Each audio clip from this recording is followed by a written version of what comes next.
Hey, what's up? Welcome to another episode of Qualified Humans. I am your host, Kedar, and this is episode 4. So yeah, this episode we have a special guest, Deseri of AU COURAG Studios. She's a very, very, very talented photographer, and I do recommend you check out her work. Should be in the description below by now. So yeah, in this episode, we talked about a few different things, like what it's like owning a studio as an artist, some of the challenges that come behind that, and also making sure that you find other creative outlets outside of the ones that get you paid. Some pretty great topics. I do want to say wherever it's bleeped out, it was because we were talking about the pandemic, or there was discussion about the pandemic, and I didn't want the video or the audio to kind of get flagged, basically. So I started bleeping it out a little bit. But yeah, if you want, there weren't a bunch of curse words. Just throwing that out there right now. But yeah, thank you guys for watching, and I hope you enjoy. Peace. All right, we're back with another episode of Qualified Humans. I'm 218 Poppi, and this is... I'm Deseri of AU COURAG. Of AU COURAG. Tell me what AU COURAG means. Okay, so AU COURAG comes from the French word au courant, which means all things current. And I'm very inspired by Vogue. Vogue, of course, is a French word. So I kind of merged that with, I don't know how AU COURAG came about, but that's kind of what I was going for. And yeah. No, I love it. I love AU COURAG. I love saying the word. Yeah, my cousin has a studio, AU COURAG, yeah, look it up. AUCOURAG. Yeah, that's right. So tell me a little bit about yourself. You told me I don't even know if you told me what AU COURAG was. What is AU COURAG? So AU COURAG is my photography brand. I would pretty much probably house it under my creative brand, not just photography. I'm still exploring different art ventures. I used to paint, I used to draw. Who knows, I might bring that back in the future. So I don't want to just limit myself to photography. But right now, it is my photography brand. So I have a studio on the east side. Shout out Zone 6. EA. So yeah, I would say my brand is centered around self-care, self-love, and bringing out the best of people visually. So people who struggle with, seeing themselves in a certain light, I don't feel beautiful, and providing those services to help see themselves how they never would have seen themselves before. So.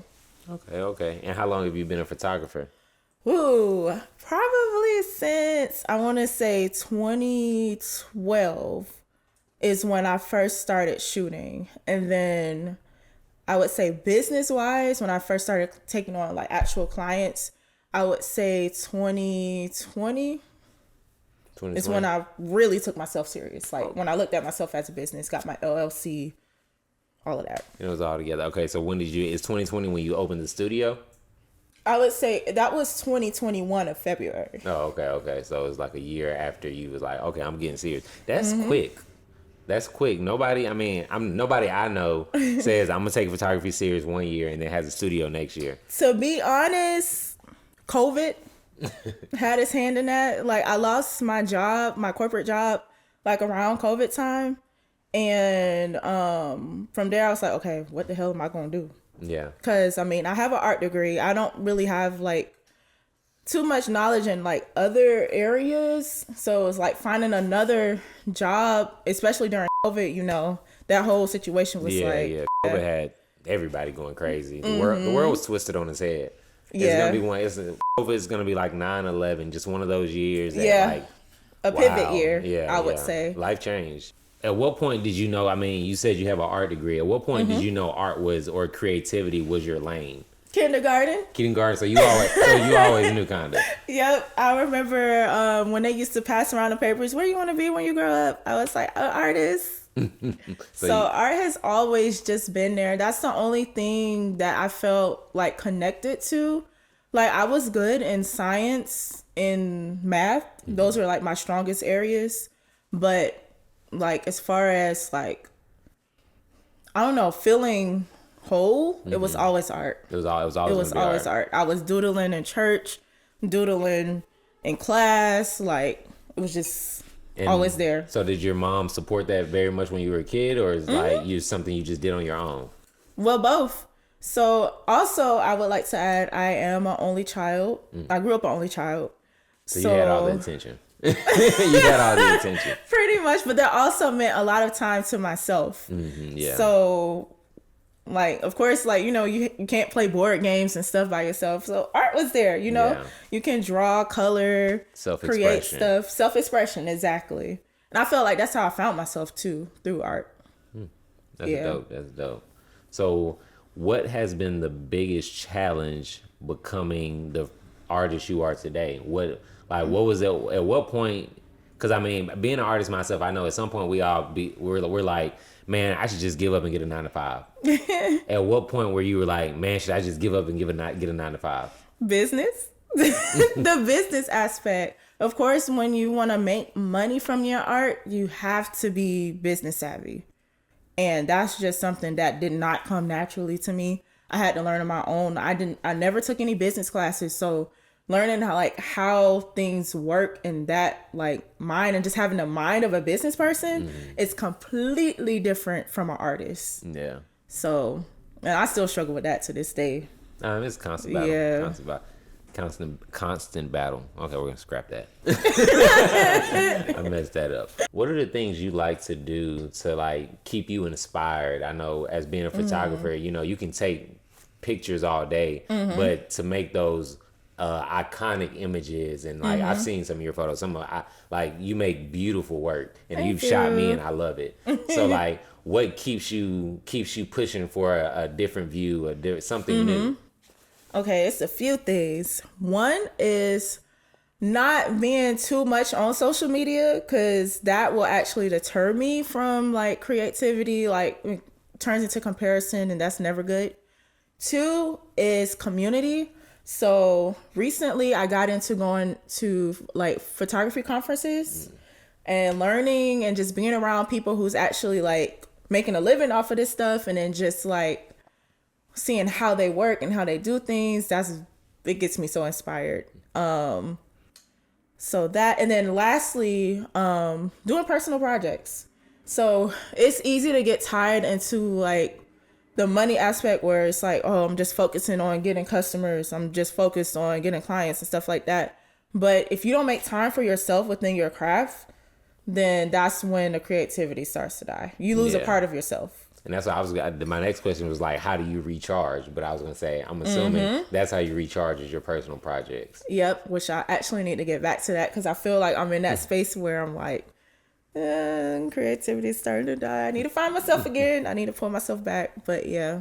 And so how do you maintain artistic relationships or creative relationships? Because I mean, me being an artist, I know I'm always busy, and then you're always busy, and then everybody around us is always busy. How do you create those bonds with other artists as well as keep yourself going where you need to go?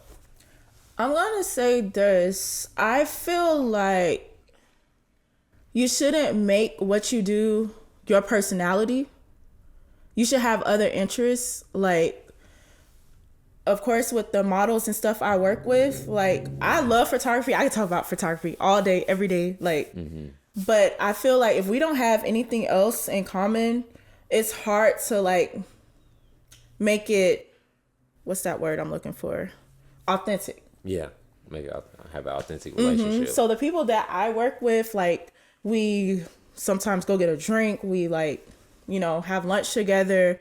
We talk about different life, about life. 'Cause, just using that within our art too makes it a whole new thing. And people can tell the connection with you and the model or whoever you're photographing when they see the pictures. Okay, this isn't just, some random person. They actually have, some type of bond. I can see that.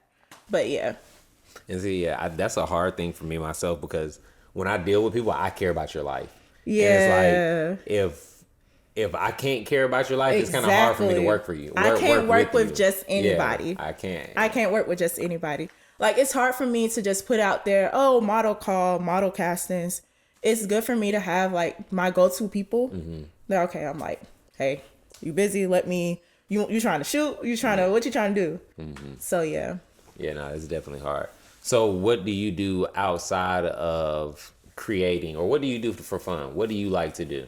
So recently, I started playing Sims. It's been like a whole thing. Recently? I've been playing. Recently? I mean, honestly, I've been playing since probably like 6 years old. My babysitter had it on her computer and I would just like play around with it. But I picked it back up in my recent, I don't know, my adult years. And now they got all these type of things for adults. So So, you might have to crop that out. I mean, what's the explanation of adult Sims? They done got wild in adult Sims. Okay. so it's a little wild, but it's lit. But like, it also allows me to be creative in a different way too. Mm-hmm. So like, you get to build your own house, like interior design, which I didn't even expect that to like affect my photo shoots, but like I noticed when I started playing, it made my set design way better. Oh wow. Because you get, I guess you get to play with the sets on the game. Mm-hmm. You get to like place things like where you want them. It's like a virtual interior designing type shit. I wonder, I mean, I'm pretty sure they have something out there, a software out there that okay, that's an idea. We can bookmark that for later.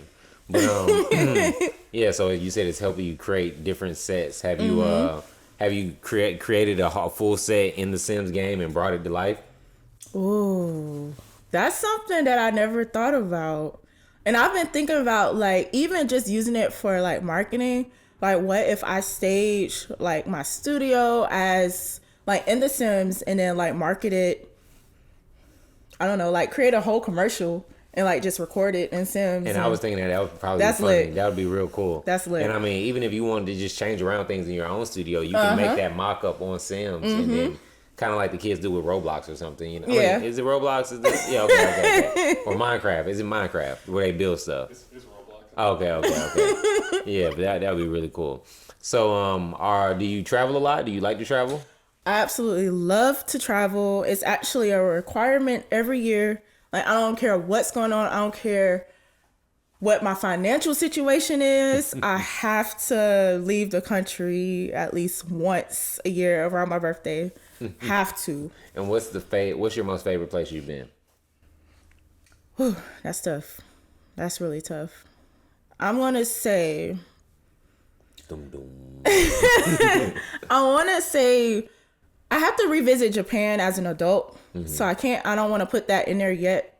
So But you've been to Japan? I was like in my 11th grade summer. 11th grade? That's Yeah. kind of grown. I'm jelly. No, because it's like I didn't get to experience, the nightlife for real. And that was like with the school. But just being there. My brother's been to Japan, but he was an adult, so it was like he really got to experience it. I want to go to Japan too. It's on the list. It's just not at the top.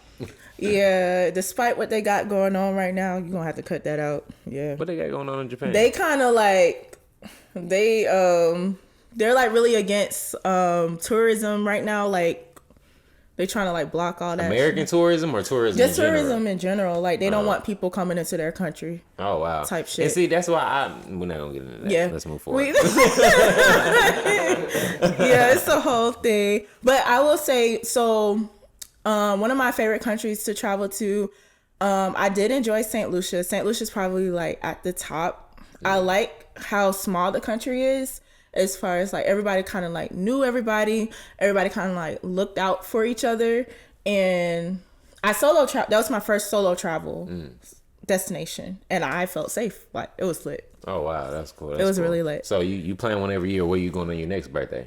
Japan. Oh, so you're going to get that experience again. Yep. Japan 2026. Okay, so I've had fun talking with you.